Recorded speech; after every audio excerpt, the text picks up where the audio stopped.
Assalamualaikum warahmatullahi wabarakatuh. Bismillahirrahmanirrahim. Kembali kita masuk ke mata pelajaran kita Pendidikan Agama Islam dan Budi Pekerti dengan materi pokok kita yaitu sumber hukum Islam dengan sub materinya Al-Quran dan Hadis adalah pedoman hidupku. Adapun kompetisi dasar kita pada pertemuan ini adalah yaitu menganalisis kedudukan Al-Quran dan Hadis dan ijtihad sebagai sumber hukum Islam. Kemudian mendeskripsikan macam-macam sumber hukum Islam. Kemudian pertemuan kali ini kita membahas tentang Al-Quran. Adapun tujuan pembelajaran yaitu menjelaskan pengertian Al-Quran, Hadis dan ijtihad. Kemudian menjelaskan kedudukan dan fungsi Al-Quran, Hadis dan ijtihad. Kemudian menyebutkan macam-macam sumber hukum Islam. Kemudian menjelaskan manfaat Al-Quran, Hadis dan ijtihad. Materi kita saat ini tentang Al-Quran. Kemudian adapun langkah-langkah dalam pembelajaran ini modelnya adalah discovery learning. Metode yang kita gunakan adalah diskusi, tanya jawab, curah pendapat, debat ketika diskusi atau tanya jawab. Kemudian peserta didik mengidentifikasi masalah. Kemudian peserta didik mencari informasi, diskusi dilanjutkan dengan tanya jawab. Bisa juga debat ketika ada argumen yang harus disanggah. Kemudian kesimpulan. Kemudian A. Memahami Al-Quran, Hadis dan ijtihad sebagai sumber hukum Islam. Sumber hukum Islam merupakan suatu rujukan landasan atau dasar yang utama dalam pengambilan hukum Islam itu sendiri. Ia menjadi pokok ajaran Islam sehingga segala sesuatu haruslah bersumber atau berpatokan kepadanya. Ia menjadi pangkal dan tempat kembalinya segala sesuatu. Ia juga menjadi pusat tempat mengalirnya sesuatu. Oleh karena itu, sebagai sumber yang baik dan sempurna, hendaklah ia memiliki sifat dinamis, benar dan mutlak. Dinamis maksudnya adalah Al-Quran dapat berlaku di mana saja, kapan saja dan kepada siapa saja. Benar artinya Al-Quran mengandung kebenaran yang dibuktikan dengan fakta dan kejadian yang sebenarnya. Mutlak artinya Al-Quran tidak diragukan lagi kebenarannya serta tidak akan terbantahkan karena mukjizat yang abadi sepanjang masa. Kemudian adapun yang menjadi sumber hukum Islam yaitu ada 3, yaitu yang pertama Al-Quran, Hadis dan ijtihad pada pembahasan kita pada kali ini. Yang pertama yaitu Al-Quran. Al-Quran itu kalau kita amati secara pengertian Al-Quran dari segi bahasa atau lughatan, Al-Quran berasal dari kata qara'a yaqra'u, qira'atan, masdarnya atau Qur'anan, yang berarti sesuatu yang dibaca atau bacaan. Dari segi istilah, Al-Quran adalah kalamullah yang diturunkan kepada Nabi Muhammad SAW dalam bahasa Arab yang sampai kepada kita secara mutawatir, ditulis dalam mushaf, dimulai dengan surah Al-Fatihah dan diakhiri dengan surah An-Nas. Membacanya berfungsi sebagai nilai ibadah, sebagai mukjizat Nabi Muhammad SAW dan sebagai petunjuk atau hidayah atau petunjuk bagi umat manusia. Kemudian dalil nakal daripada Al-Quran ini dalam Quran surah Al-Isra surah ke-17 ayat 9. A'udzu billahi minasy syaithanir rajim. Bismillahirrahmanirrahim. Inna hadzal qur'ana yahdi lillati hiya aqwam wa yubashshirul mu'minina alladzina ya'maluna as-shalihat. ويبشر المؤمنين الذين يعملون الصالحات أن لهم أجرا كبيرا. Artinya, sungguh Al-Quran ini memberi petunjuk ke jalan yang paling lurus dan memberi kabar gembira kepada orang mukmin yang mengerjakan kebajikan bahwa mereka akan mendapatkan pahala yang besar. Kemudian yang kedua, kedudukan Al-Quran sebagai sumber hukum Islam. Sebagai sumber hukum Islam, yang pertama, Al-Quran memiliki kedudukan yang sangat tinggi. Ia merupakan sumber utama dan pertama sehingga semua persoalan harus merujuk dan berpedoman kepadanya. Kemudian dalil juga yang menunjukkan Al-Quran itu sebagai sumber hukum. Dalam surah An-Nisa, surah keempat dalam Al-Quran ayat 59. A'udzu billahi minasy syaithanir rajim. Bismillahirrahmanirrahim. Ya ayyuhalladzina amanu atti'ullaha wa atti'ur rasula wa ulil amri minkum. فإن تنازعتم في شيء فردوه إلى الله والرسول إن كنتم تؤمنون بالله واليوم الآخر ذلك خير وأحسن تأويلا. Artinya, wahai orang-orang yang beriman, taatilah Allah dan taatilah Rasulnya, yaitu Muhammad SAW, dan ulil amri atau pemegang kekuasaan di antara kalian. Kemudian jika kamu berbeda pendapat tentang sesuatu, maka kembalikanlah kepada Allah Subhanahu wa taala, yaitu Al-Qur'an, dan Rasulnya itu As-Sunnah. Jika kamu beriman kepada Allah dan hari kemudian, yang demikian itu lebih utama bagimu dan lebih baik akibatnya. Kemudian dalil tentang Al-Quran juga, fungsi sebagai sumber hukum Islam. A'udzu billahi minasyaitonir rajim. Bismillahirrahmanirrahim.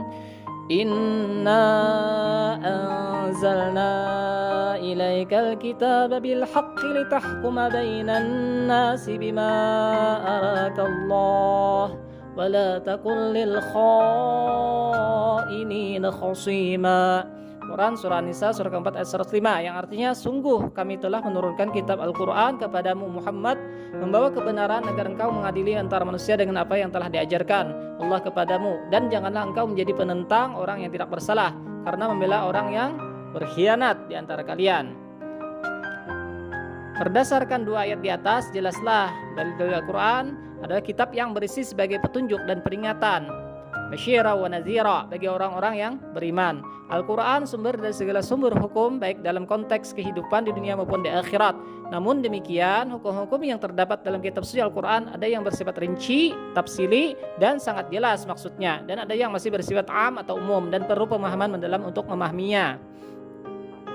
Kemudian 3, kandungan hukum dalam Al-Quran. Para ulama mengelompokkan hukum yang terdapat dalam Al-Quran ke dalam 3 bagian, yaitu sebagai berikut. Yang pertama yaitu ranah akidah atau keimanan.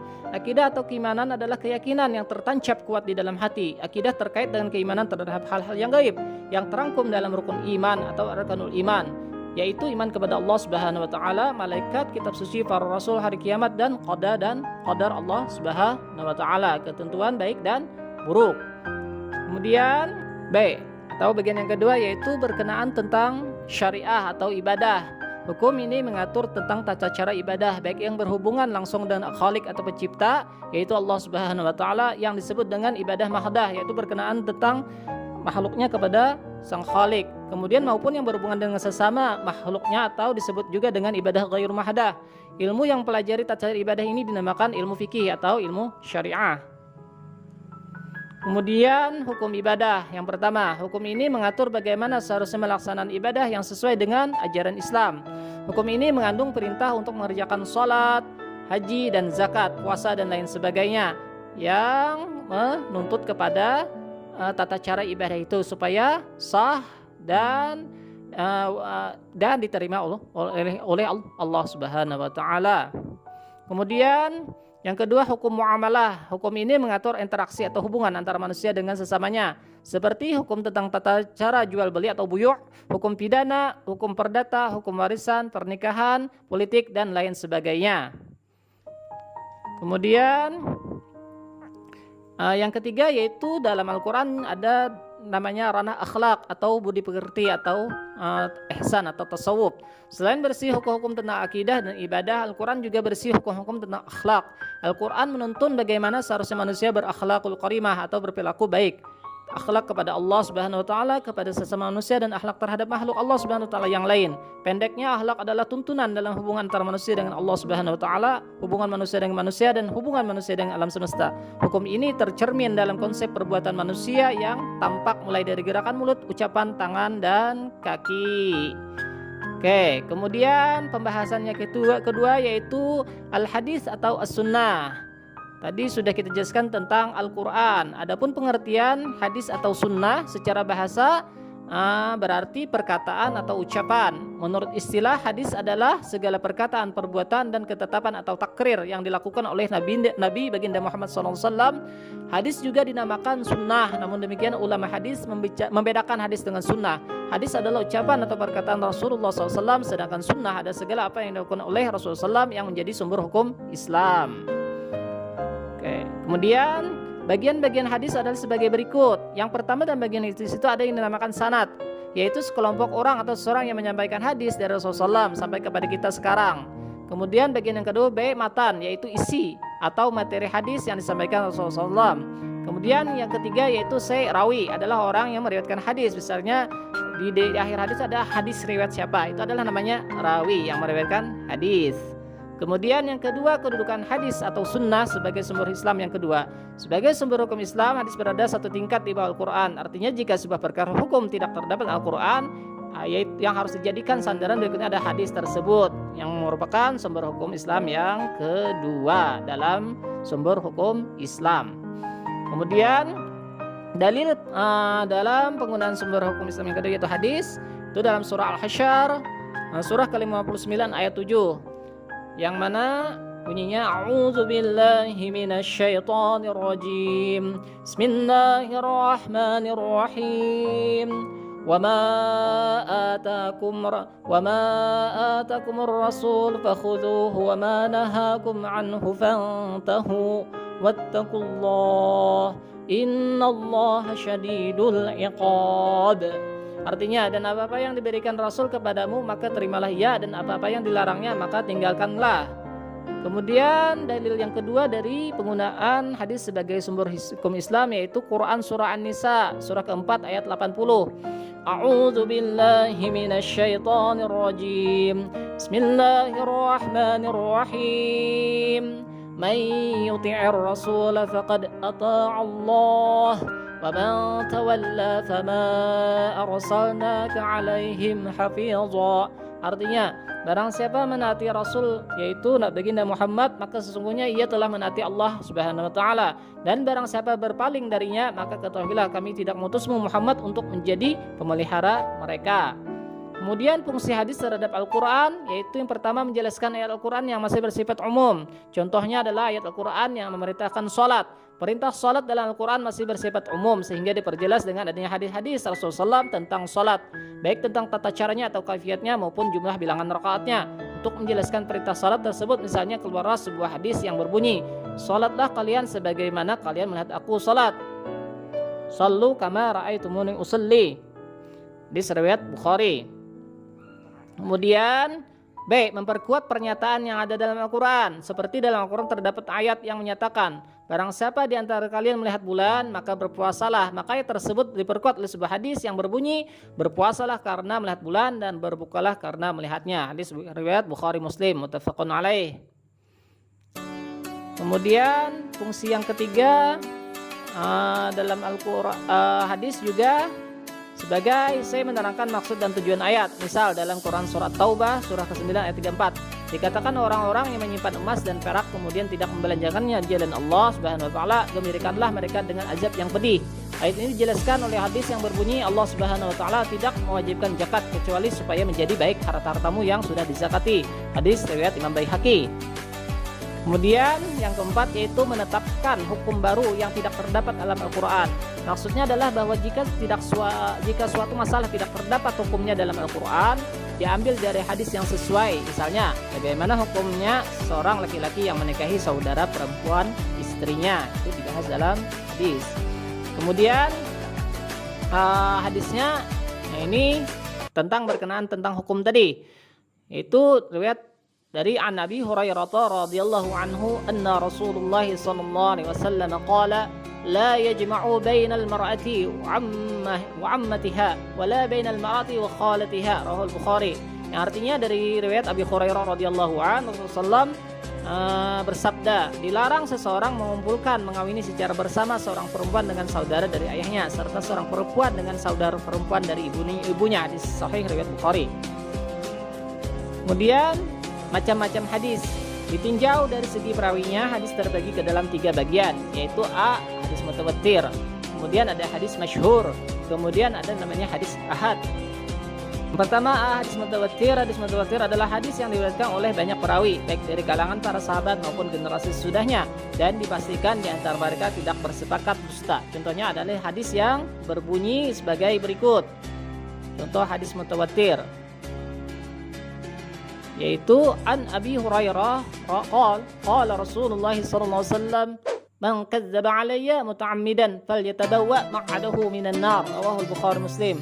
Artinya dari Abu Hurairah radhiyallahu anhu bahwa Rasulullah SAW bersabda, barang siapa berdusta atas namaku dengan sengaja maka tempatnya adalah neraka. Hadis riwayat Bukhari Muslim muttafaqun alaih. Kemudian yang kedua yaitu hadis masyhur. Hadis masyhur adalah hadis yang diriwayatkan oleh dua orang sahabat atau lebih yang tidak mencapai derajat mutawatir. Namun setelah itu tersebar dan diriwayatkan oleh sekian banyak tabi'in sehingga tidak mungkin bersepakat dusta.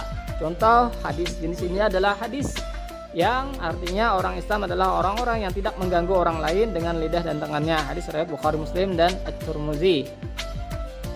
Ini adalah contoh hadis masyhur yang kedua. Kemudian yang ketiga ada namanya hadis ahad. Hadis ahad adalah hadis yang hanya diriwayatkan oleh satu atau dua orang perawi sehingga tidak mencapai derajat mutawatir. Oke.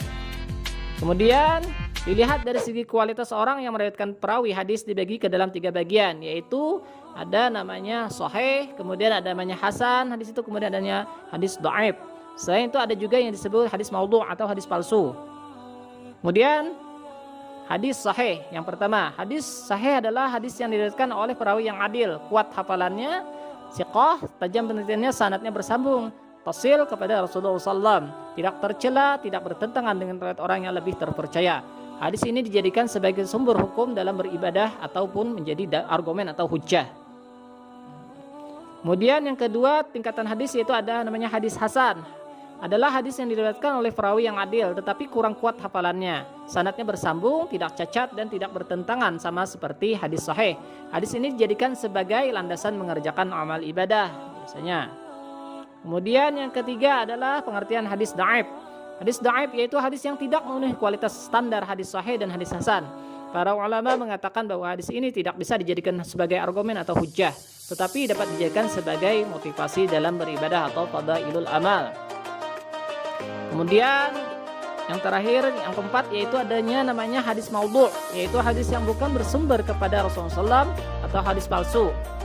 Dikatakan hadis padahal sama sekali bukan hadis. Hadis ini jelas tidak dapat dijadikan landasan hukum. Hadis ini tertolak atau mardud hukumnya. Ijtihad sebagai upaya memahami Al-Quran dan hadis. Pengertian ijtihad. Kata ijtihad berasal dari bahasa Arab ijtihada yajtahidu ijtihadan, yang berarti mengerahkan segala kemampuan, bersungguh-sungguh mencurahkan tenaga atau bekerja secara optimal. Secara istilah, ijtihad adalah mencurahkan segenap tenaga dan pikiran secara sungguh-sungguh dalam menetapkan suatu hukum. Orang yang melakukan ijtihad dinamakan mujtahid. Kemudian syarat-syarat berijtihad. Karena ijtihad sangat bergantung pada kecakapan dan keahlian para mujtahid, dimungkinkan hasil ijtihad antara satu ulama dengan ulama lainnya berbeda hukum yang dihasilkannya. Oleh karena itu tidak semua orang dapat melakukan ijtihad dan menghasilkan hukum yang tepat. Kemudian syarat-syarat yang harus dimiliki oleh seorang yang melakukan ijtihad atau mujtahid. A. Yaitu memiliki pengetahuan yang luas dan mendalam. B. Memiliki pemahaman mendalam tentang bahasa Arab atau uslub bahasa Arab. Kemudian menguasai ilmu tafsir, usul fiqh, dan tarik atau sejarah. Memahami secara merumuskan hukum atau mengambil istinbat hukum dalam hukum Islam. Kemudian memiliki keluhuran akhlak yang mulia. Oke. Kemudian kedudukan ijtihad dalam sumber hukum Islam. Ijtihad memiliki kedudukan sebagai sumber hukum Islam. Dari Al-Quran dan hadis, ijtihad dilakukan jika suatu persoalan tidak ditemukan hukumnya dalam Al-Quran dan hadis. Namun demikian, hukum yang dihasilkan dari ijtihad tidak boleh bertentangan satupun dengan Al-Quran maupun hadis. An Amr ibn As annahu sami'a Rasulullah sallallahu alaihi wasallam qala idza hakama al-hakimu fajtahada thumma asaba falahu ajrani wa idza hakama fajtahada thumma akhta falahu ajrun. Rawahul Bukhari wa Muslim. Artinya dari Amr bin As, sesungguhnya Rasulullah SAW bersabda, apabila seorang hakim berijtihad dalam memutuskan suatu persoalan, ternyata ijtihadnya benar, maka ia mendapatkan 2 pahala. Dan apabila dia berijtihad kemudian ijtihadnya salah, maka ia mendapatkan 1 pahala. Hadis riwayat Bukhari dan Muslim muttafaqun alaih. Bentuk-bentuk ijtihad. Ijtihad sebagai sebuah metode atau cara dalam menghasilkan sebuah hukum terbagi ke dalam beberapa bagian, yaitu ijma', qiyas, maslahatul mursalah. Kemudian yaitu ijma'. Ijma' adalah kesepakatan para ulama ahli ijtihad dalam memutuskan suatu perkara atau hukum. Contoh ijma' di masa sahabat adalah kesepakatan untuk menghimpun wahyu ilahi yang berbentuk lembaran-lembaran terpisah menjadi sebuah mushaf dalam Al-Quran yang seperti kita saksikan hingga saat ini.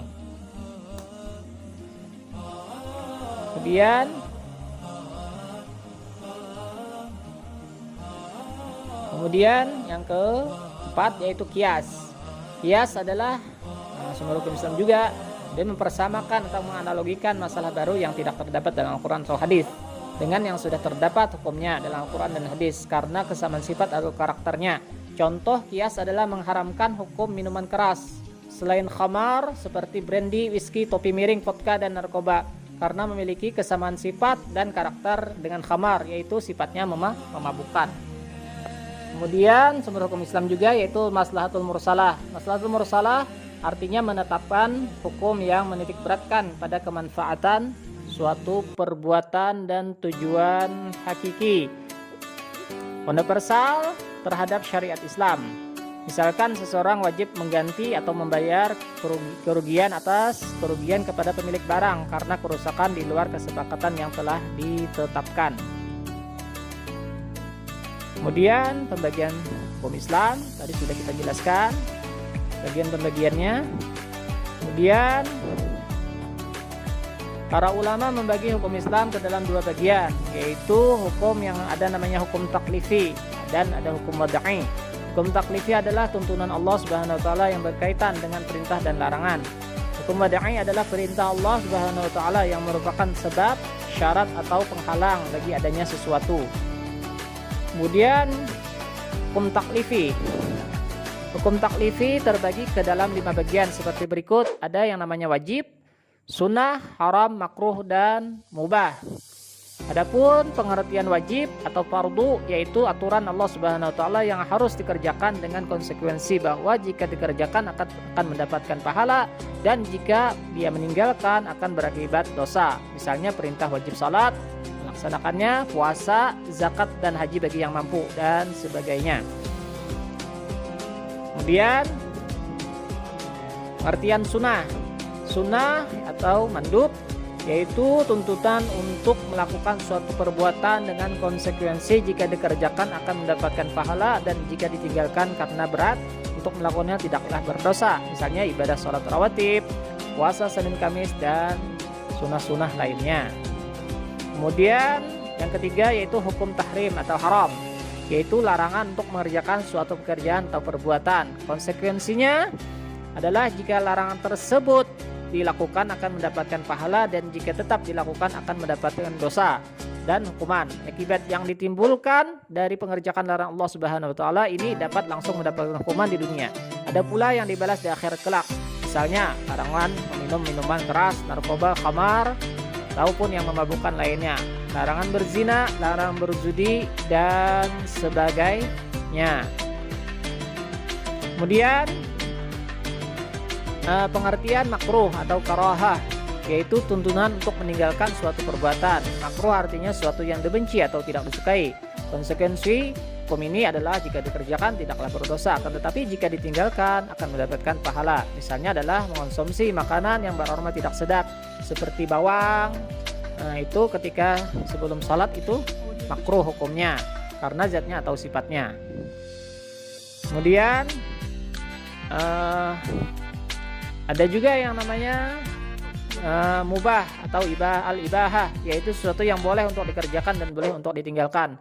Tidaklah berdosa dan berpahala jika dikerjakan ataupun ditinggalkan. Misalnya makan roti, minum susu, tidur di kasur, dan sebagainya. Itu adalah hukum asalnya adalah mubah atau boleh. Misalnya jalan-jalan, itu hukum asalnya boleh. Kemudian menerapkan perilaku mulia, yaitu dalam pembelajaran ini yang pertama gemar membaca dan mempelajari Al-Quran dan hadis. Kemudian yang kedua berusaha merealisasikan ajaran-ajaran Al-Quran dan hadis. Yang ketiga selalu mengkonfirmasi segala persoalan yang dihadapi yang dengan merujuk kepada Al-Quran dan hadis. Kemudian mencintai orang-orang yang mempelajari dan mengamalkan Al-Quran dan Sunnah. Kemudian kritis terhadap persoalan-persoalan dengan terus berupaya agar tidak keluar dari ajaran Al-Quran dan Sunnah. Kemudian yang keenam, membiasakan diri berpikir rasional atau masuk akal dengan tetap berpegang teguh kepada Al-Quran dan hadis. Kemudian yang ketujuh, aktif bertanya dan berdiskusi dengan orang-orang yang dianggap memiliki keahlian agama dan berakhlakul karimah atau mulia. Kemudian ke-8, berhati-hati dalam bertindak dan melaksanakan sesuatu. Kemudian apakah boleh dikerjakan ataukah ditinggalkan. Kemudian selalu berusaha keras mengerjakan kewajiban, meninggalkan dan menjauhi segala larangan. Kemudian yang ke-10, membiasakan diri mengerjakan ibadah-ibadah sunnah sebagai upaya menyempurnakan ibadah wajib. Ini adalah implementasi daripada penerapan perilaku mulia dalam sumber hukum Islam. Kemudian kesimpulannya, Al-Quran adalah kalam Allah Subhanahu wa Ta'ala, itu berupa wahyu yang disampaikan kepada Nabi Muhammad SAW melalui malaikat Jibril dan diajarkan kepada umatnya, dan membacanya merupakan nilai ibadah. Kemudian hadis atau sunnah adalah segala ucapan atau perkataan, perbuatan, serta ketetapan takrir Nabi Muhammad SAW yang terlepas dari hawa nafsu dan perkara-perkara tercela.